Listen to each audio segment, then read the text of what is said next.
അസ്സാം വലൈക്കും hi all welcome back to Maimun's kitchen. Hi, ഇന്ന് ഞാനൊരു റിക്വസ്റ്റഡ് റെസിപ്പി ആയിട്ടാണ് വന്നത്. റമദാനിന് പോസ്റ്റ് ചെയ്യണമെന്ന് വിചാരിച്ചിട്ട് അതിന് മുമ്പേ തന്നെ വീഡിയോ എടുത്തതാണ്. പക്ഷെ ആ സമയത്തൊന്നും എനിക്കത് പോസ്റ്റ് ചെയ്യാനും പറ്റിയില്ല. അപ്പം പിന്നെ അധികം നീട്ടിക്കൊണ്ടുപോയാലും ശരിയാവില്ല. റമദാൻ കഴിഞ്ഞാലും നമുക്കിതൊന്ന് വീട്ടിൽ ട്രൈ ചെയ്ത് നോക്കാമല്ലോ.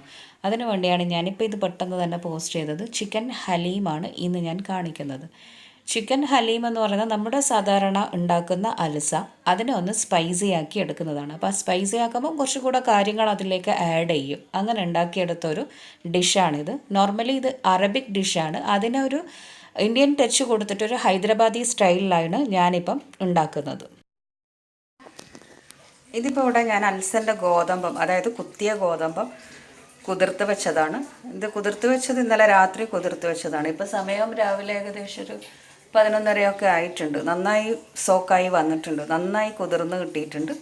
ഇനി നമുക്ക് എന്ത് ചെയ്യാം, ഇതൊന്ന് വേവിച്ചെടുക്കണം. അപ്പോൾ ഇത് വേവിച്ചെടുക്കാനായിട്ട് കുറച്ച് കാര്യങ്ങളും കൂടെ ചേർത്തിട്ട് വേണം ഹരീസിന് വേവിച്ചെടുക്കാൻ. അപ്പം ഞാനിപ്പം അൽസ ഗോതമ്പ് 1.5 കപ്പാണ് എടുത്തത്. അതിൻ്റെ കൂടെ വേണ്ടുന്നത് 2 ടേബിൾ സ്പൂണോളം കടലപ്പരിപ്പ്, 2 ടേബിൾ സ്പൂണോളം ചെറുപയർ പരിപ്പ്, അതായത് ചെറിയ പരിപ്പ്, ഒരു 2 ടേബിൾ സ്പൂണോളം ഉഴുന്ന് പരിപ്പ് എടുത്തിട്ടുണ്ട്, 1.5-2 ടേബിൾ സ്പൂണോളം തുവരപ്പരിപ്പ്. ഇതിൻ്റെ കൂടെ 2 ടേബിൾ സ്പൂൺ മൈസൂർ പരിപ്പും കൂടെ എടുക്കാം. അപ്പോൾ എൻ്റെ അടുത്ത് അതില്ലാത്തത് കൊണ്ടാണ് ഞാൻ ആഡ് ചെയ്യാത്തത്.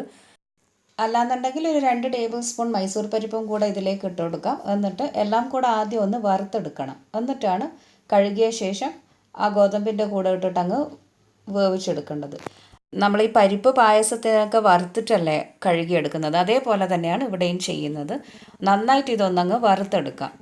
അപ്പം വറുക്കുമ്പം ആദ്യം ഒന്ന് നല്ല ഫ്ലെയിം ആക്കി ചൂടാക്കിയ ശേഷം പിന്നെ ഒന്നങ്ങ് ഫ്ലെയിം കുറച്ചിട്ട് വേണം ഇതൊന്ന് വറുത്തെടുക്കാൻ. അല്ലാന്നുണ്ടെങ്കിൽ കരിഞ്ഞു പോകും. ഈ പരിപ്പൊക്കെ വറുക്കുമ്പം ലൈറ്റ് കളറാകുമ്പോൾ തന്നെ അങ്ങ് ഓഫ് ചെയ്തേക്കണം. അല്ലാന്നുണ്ടെങ്കിൽ കുറച്ച് കളറൊന്ന് മാറിയിട്ടുണ്ടെങ്കിൽ ആ പരിപ്പിൻ്റെ ടേസ്റ്റൊക്കെ മാറ്റം വരും. പായസത്തിലൊക്കെ നമ്മളിങ്ങനെയല്ലേ ചെയ്യുക, പരിപ്പ് വറുത്തെടുത്തിട്ടല്ലേ പായസം ഉണ്ടാക്കുന്നത്. അപ്പം അതേപോലെ തന്നെയാണ് ഇതും വറുത്തെടുക്കേണ്ടത്. വറുത്തെടുത്തിട്ട് ജസ്റ്റ് ഒന്ന് കഴുകിയെടുക്കണം. എന്നിട്ട് എന്താ ചെയ്യേണ്ടതെന്ന് വെച്ചാൽ ഈ അൽസയുടെ ഗോതമ്പിൻ്റെ കൂടെ അങ്ങ് വേവിച്ചെടുക്കണം. അപ്പം ഞാനിപ്പോൾ ഒരു കുക്കറിലേക്ക് അൽസയുടെ ഗോതമ്പ് ഇട്ട് കൊടുത്തിട്ടുണ്ട്. കഴുകിയെടുത്തിട്ടില്ല, ആ വറുത്ത പരിപ്പും കൂടെ ഇട്ട് കൊടുത്തിട്ടുണ്ട്.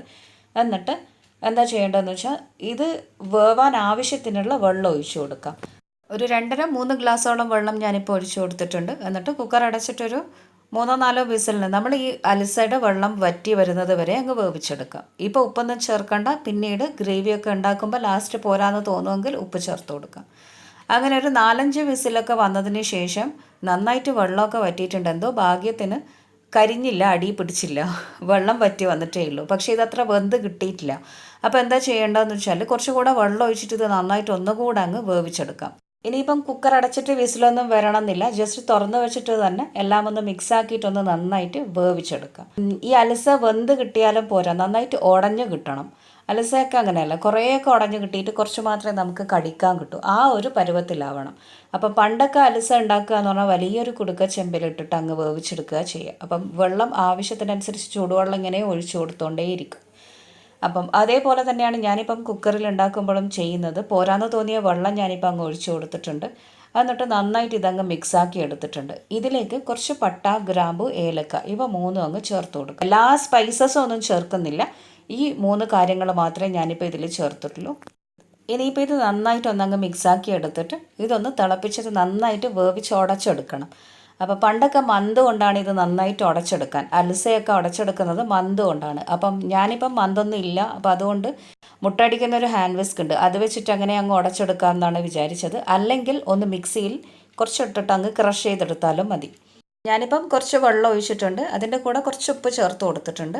എന്നിട്ട് നന്നായിട്ടൊന്നങ്ങ് മിക്സാക്കിയിട്ട് ഇനി ഇതങ്ങ് തിളപ്പിച്ചെടുക്കാം. നന്നായിട്ട് വെന്തിട്ട് ഉടഞ്ഞു വരുന്നത് വരെ ഇതങ്ങ് ഒരു മീഡിയം ലോ ഫ്ലെയിമിൽ വെച്ചാൽ മതി.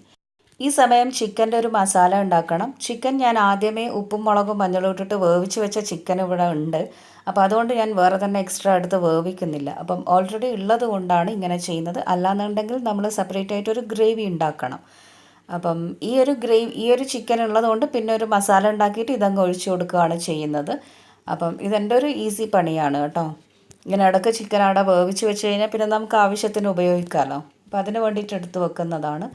അങ്ങനെ ഇപ്പം കുറച്ച് ചിക്കൻ്റെ പീസ് ഉണ്ട്. ഇത് എല്ലോട് കൂടിയിട്ടുള്ള ചിക്കനാണ്. ഈ എല്ലിൽ നിന്നും മാറ്റിയിട്ട് വേണം നമ്മൾ ഈ ഹലീമിലേക്ക്, ഹരീസിലേക്ക് അങ്ങ് ഇട്ട് കൊടുക്കാൻ. അപ്പം അതവിടെ മാറ്റി വെക്കാം. എന്നിട്ട് എന്താ ചെയ്യേണ്ടതെന്ന് വെച്ചാൽ ഒരു പാത്രം അടുപ്പിൽ വെച്ചിട്ട് അതിലേക്ക് ഒരു 3-4 ടേബിൾ സ്പൂൺ ഓയിൽ അങ്ങ് ഒഴിച്ചു കൊടുക്കാം. അപ്പം ഞാനിപ്പോൾ ഇവിടെ സൺഫ്ലവർ ഓയിലാണ് എടുത്തത്, അല്ലെങ്കിൽ ഒലിവ് ഓയിൽ എടുക്കാം. വെളിച്ചെണ്ണ കൊണ്ട് ഉണ്ടാക്കണ്ട കേട്ടോ. എന്നിട്ട് ഇതിലേക്ക് ഒരു അരമുറി സവാള നേർമയായി അരിഞ്ഞിട്ട് അങ്ങ് ഇട്ട് കൊടുക്കാം. 1 ടീസ്പൂണോളം ഇഞ്ചി വെളുത്തുള്ളി ചതച്ചതങ്ങ് ചേർത്ത് കൊടുക്കാം. ചതച്ചത് നല്ല പേസ്റ്റ് ആണെങ്കിൽ അതും ചേർത്ത് കൊടുക്കാം. എന്നിട്ട് നന്നായിട്ടൊന്നങ്ങ് വഴറ്റിയെടുക്കാം. സവാള ചെറുതായി ഒന്ന് സോഫ്റ്റായി വരുമ്പം ഇതിലേക്ക് നമ്മൾ വേവിച്ചിട്ടുള്ള ചിക്കൻ ചേർത്ത് കൊടുക്കണം. ആ ഒരു വെള്ളത്തോടു കൂടി തന്നെ അങ്ങ് ചേർത്ത് കൊടുക്കാം. ചിക്കൻ ഞാൻ വേവിച്ചെടുക്കുമ്പോൾ കുറച്ച് മുളക് പൊടിയും മഞ്ഞൾപ്പൊടിയും ചേർത്തിട്ടുണ്ട്. എന്നാലും അത് പോരാ, നമുക്ക് അൽസയിൽ കുറച്ചും കൂടെ കൂടുതൽ ചേർക്കാനുണ്ട്. അപ്പോൾ ചിക്കൻ ഒന്ന് എല്ലാത്തിലും പിടിക്കാനായിട്ട് ഒരു 2 മിനിറ്റ് അടച്ചു വെച്ചിട്ടുണ്ട്. അതിനുശേഷം മൂടി തുറന്നിട്ട് പൊടികൾ ചേർത്ത് കൊടുക്കാം.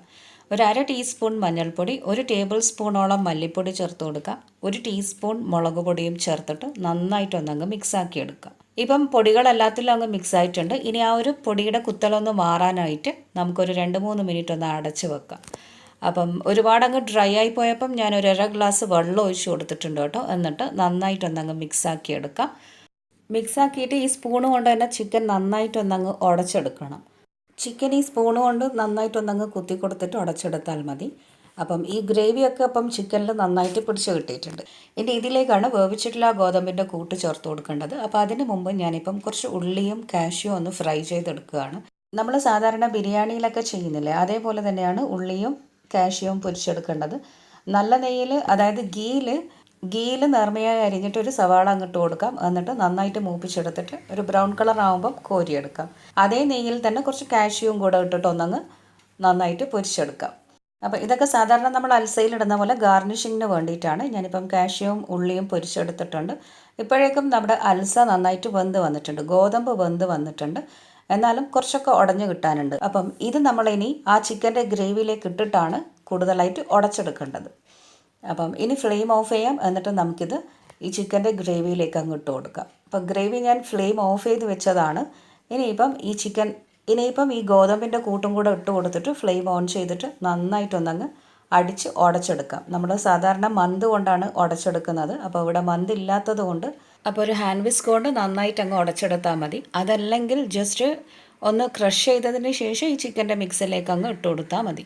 അങ്ങനെ ഞാനിപ്പം ചിക്കൻ്റെ മിക്സിലേക്ക് അങ്ങ് അൽസ ഇട്ട് കൊടുത്തിട്ടുണ്ട്. എന്നിട്ട് ഇനി ഇത് നന്നായിട്ടൊന്നങ്ങ് മിക്സായിട്ട് ഉടഞ്ഞു കിട്ടുന്നത് വരെ നമുക്കിതൊന്ന് ഉടച്ചെടുക്കാം. അപ്പം ഈ ഒരു മുട്ടടിക്കുന്ന മിക്സ് നല്ലൊരു സാധനമാണ്. കാരണം നമുക്ക് ഇതിനൊക്കെ ഉപയോഗിക്കാൻ പറ്റുന്ന ഒന്നാണ്. അപ്പോൾ ഇത് ആ സമയത്ത് എനിക്ക് അയ്യോ ഇത് വാങ്ങിയ വെറുതെ ആയിപ്പോയല്ലോ എന്നൊക്കെ ഒരു ചിന്ത ഉണ്ടായിരുന്നു. പക്ഷെ ഇപ്പോൾ അതിന് നല്ല ഉപയോഗമാണ്. മുട്ടടിക്കാൻ മാത്രമല്ല, ഇതേപോലെ അൽസ ഉണ്ടാക്കുമ്പം ഒക്കെ ഉപയോഗിക്കാൻ നല്ലൊരു സാധനമാണിത്. ഇതിലിപ്പം ഗോതമ്പ് മാത്രമാണ് കുറച്ചൊന്ന് ഉടഞ്ഞു കിട്ടേണ്ടത്. ബാക്കിയുള്ള പരിപ്പുകളൊക്കെ ആ ഒരു ആവിയിൽ കിടന്നിട്ടങ്ങ് നന്നായിട്ട് വെന്ത് വന്നിട്ടുണ്ട്. പിന്നെ ചിക്കനും വെന്ത സാധനമാണ്. അപ്പം എല്ലാം കൂടെ നന്നായിട്ടൊന്നങ്ങ് മിക്സ് ആവുന്നത് വരെ ഇത് നന്നായിട്ടൊന്ന് ഒരു 5-8 മിനിറ്റ് ഇങ്ങനെ ഒന്നങ്ങ് ഉടച്ചെടുക്കാം. നന്നായിട്ട് ഉടഞ്ഞു കിട്ടിയിട്ടുണ്ട്. ഇനി ഇതിലേക്ക് 1 ടേബിൾ സ്പൂണോളം കുരുമുളക് പൊടി ചേർത്ത് കൊടുക്കാം. കുറച്ച് മല്ലിയിലയും പുതിനയിലയും അരിഞ്ഞിട്ടങ്ങ് ചേർത്ത് കൊടുക്കാം. അതേപോലെ നേരത്തെ പൊരിച്ച ഉള്ളിയും കാഷ്യും പകുതി അങ്ങ് ഇട്ട് കൊടുക്കാം. ബാക്കി പകുതി ഗാർണിഷിങ്ങിന് വേണ്ടിയിട്ട് വെക്കണം. പിന്നെ നേരത്തെ പൊരിച്ച ഉള്ളിയൊക്കെ പൊരിച്ചപ്പോൾ ഉള്ള നെയ്യ് ഉണ്ടല്ലോ, ഗീ ഉണ്ടല്ലോ, ആ ഗീ കുറച്ച് ഇതിൻ്റെ മുകളിലായിട്ട് ഒഴിച്ചു കൊടുക്കാം. എന്നിട്ട് നന്നായിട്ട് ഇതൊന്നങ്ങ് മിക്സാക്കി എടുക്കാം. അപ്പോൾ എല്ലാം കൂടെ നല്ലൊരു ഫ്ലേവർ ഉണ്ട്, പിന്നെ നല്ല ടേസ്റ്റും ഉണ്ട്. അപ്പം ഇനി എല്ലാം നന്നായിട്ടൊന്നങ്ങ് മിക്സാക്കി എടുത്തിട്ട് നമുക്കിത് ചൂടോടെ പ്ലേറ്റിൽ സെർവ് ചെയ്യാം. അൽസ കഴിക്കാൻ ഇഷ്ടമുള്ളവർക്ക് ഈ ഒരു ഹരീസ് കഴിക്കാനും ഭയങ്കര ഇഷ്ടമായിരിക്കും. അപ്പം ഞാൻ ഇതിന് മുമ്പ് അൽസയുടെ ഒരു ഡീറ്റെയിൽഡ് വീഡിയോ, നല്ല ക്ലിയർ ആയിട്ടുള്ള ഒരു വീഡിയോ തന്നെ പോസ്റ്റ് ചെയ്തിട്ടുണ്ട്. അങ്ങനെ ഞാനിപ്പം കുറച്ച് പ്ലേറ്റിലേക്ക് അങ്ങ് മാറ്റിയിട്ടുണ്ട്. ഇനി മുകൾ ഭാഗം ഒന്ന് ലെവലാക്കിയ ശേഷം കുറച്ച് നെയ്യ് അങ്ങ് ഒഴിച്ചു കൊടുക്കാം. പൊരിച്ച ഉള്ളിയിലുണ്ടായ ബാക്കി നെയ്യുണ്ടല്ലോ അതങ്ങ് ഒഴിച്ചു കൊടുക്കാം. അതിൻ്റെ മുകളിലായിട്ട് പൊരിച്ച കാഷ്യും ഉള്ളിയും കൂടെ അങ്ങ് വിതറി കൊടുക്കാം. കുറച്ച് പുതിനയില മല്ലിയില അരിഞ്ഞതും കൂടെ വിതറി കൊടുക്കാം. എന്നിട്ട് നമുക്കിത് ചൂടോടെ സെർവ് ചെയ്യാം. അപ്പോൾ ഇതൊക്കെ നല്ല ചൂടിൽ കഴിക്കുന്നതാണ് ഏറ്റവും നല്ല ടേസ്റ്റ് ഉണ്ടാവുക. അങ്ങനെ നല്ല ടേസ്റ്റി ആയിട്ടുള്ള ചിക്കൻ ഹലീം ഇവിടെ റെഡിയായി. അപ്പോൾ എല്ലാവരും വീഡിയോ കണ്ടിട്ട് വീട്ടിൽ ട്രൈ ചെയ്ത് നോക്കുമെന്ന് വിചാരിക്കുന്നു. ഇഷ്ടമായാൽ വീഡിയോ ലൈക്ക് ചെയ്യാനും മറക്കരുത്. അതുപോലെ നിങ്ങളുടെ ഫാമിലീസിനും ഫ്രണ്ട്സിനും ഒക്കെ ഷെയർ ചെയ്ത് കൊടുക്കണം.